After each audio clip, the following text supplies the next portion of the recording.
বাংলাদেশ জাতীয়তাবাদী ছাত্র নেতাকর্মী যতদিন বেঁচে থাকবে, আমরা বেঁচে থাকতে এসব ফ্যাসিস্ট খুনি হাসিনার এই গণহত্যাকারীদেরকে বাংলাদেশে পুনর্বাসন করতে দেব না। আমরা দেখতে পাচ্ছি একটি কুচক্রী মহল, ষড়যন্ত্রকারী এই দেশের যে অগ্রযাত্রা, সেই অগ্রযাত্রাকে বাধাগ্রস্ত করার জন্য তারা বিভিন্ন সময় বিভিন্ন মব তৈরি করছে।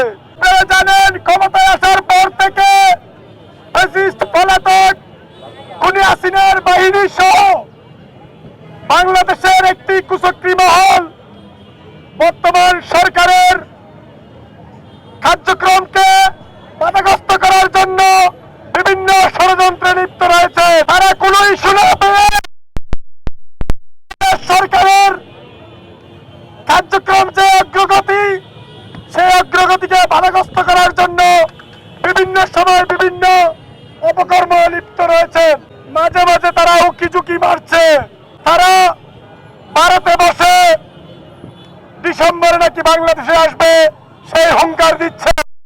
এই সরকারের অগ্রগতি এবং এই সরকারের উন্নয়নের সকল কার্যক্রমে আমরা বাংলাদেশ জাতীয়তাবাদী ছাত্র নেতা কর্মীরা এই সরকারের পাশে থেকে তাদের কার্যক্রমকে এগিয়ে নিয়ে যাবো ইনশাআল্লাহ। বাংলাদেশের স্বাধীনতা এবং তাদের বিষয়ে সবাইকে সজাগ থাকতে হবে ইনশাআল্লাহ। সবাই